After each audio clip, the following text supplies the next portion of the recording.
Hello everybody, welcome back. My name is Tamer and you're watching I Talk Tech. So today I'll be giving you guys my review of the Surface 3.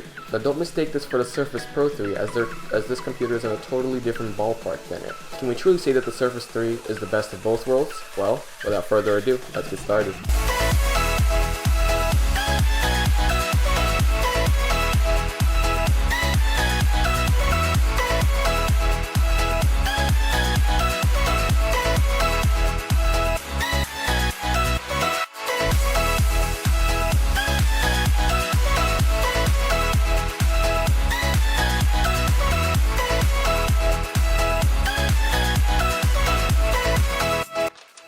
So the Microsoft Surface 3 looks like a tablet from far away, but once you come up close, you suddenly realize that it's a hybrid of some kind. It's actually a two-in-one, a laptop and a tablet both combined. It's a genius idea that combines the portability of a tablet and the functionality of a laptop. Now while on paper it may seem good, actual use of this product turns out a little bit different. So before I actually get into my review of the Surface 3, I'll give some talking points about what's so special with the Surface 3. So the Surface 3 that I have is the upgraded model, which features an Intel Atom X7 processor, an upgraded 4GB of RAM, and 128GB of hard drive storage. Now the base model is similar, except it comes with only 2GB of RAM and 64GB of onboard storage.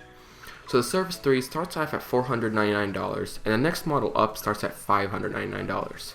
Now while this may seem great for a laptop, we're not done here. No, the Surface 3 only comes with itself and not the keyboard. The keyboard is an additional $129. This brings your $499 to about $628 or the $728 depending on which model. Now the keyboard is probably a must for everyone as the touchscreen keyboard is not as practical and useful as a physical keyboard. It has an okay amount of I/O ports such as a USB 3.0 port, a 3.5mm headphone jack, and a main display port.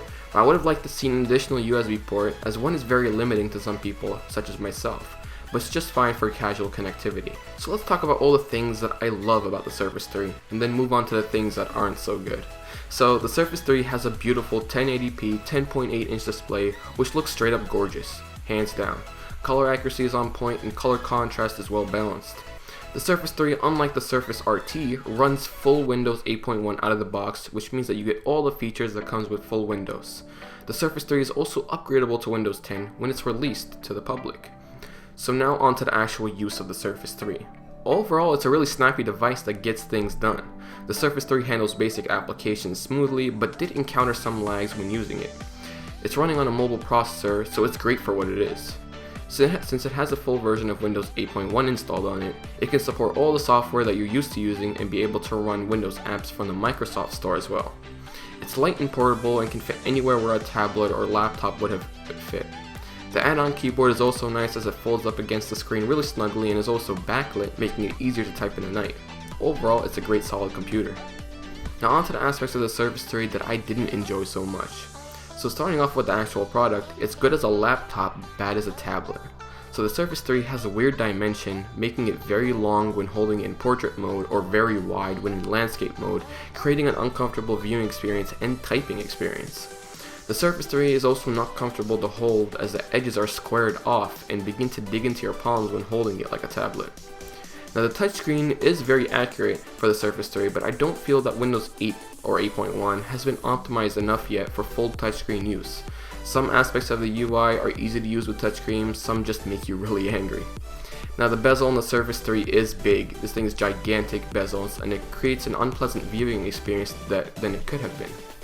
Now the add-on keyboard is not my favorite keyboard and it's definitely not worth the $129 price tag. Sure, it's thin and connects relatively easy to the Surface 3, but the keys seem to be very close to each other and there's almost no distance that the key travels, which makes it really confusing whether you actually hit the key or not. Some of the keys, such as the backspace key, are small, which makes it really easy to hit another key by accident. The trackpad on the keyboard is also very small and basically unusable for a person without medium to large fingers. Overall, the Surface 3 is a good hybrid computer for someone looking for a hybrid computer. If you're looking for just a straight up tablet, there are much better and cheaper products available, and the same thing goes for just looking for laptops. The Surface 3 tried to be the best of both worlds, but in my opinion falls short. I want to thank you guys for watching my review of the Surface 3, and make sure you go down below and hit that like button as well as that subscribe button for more future videos. Peace!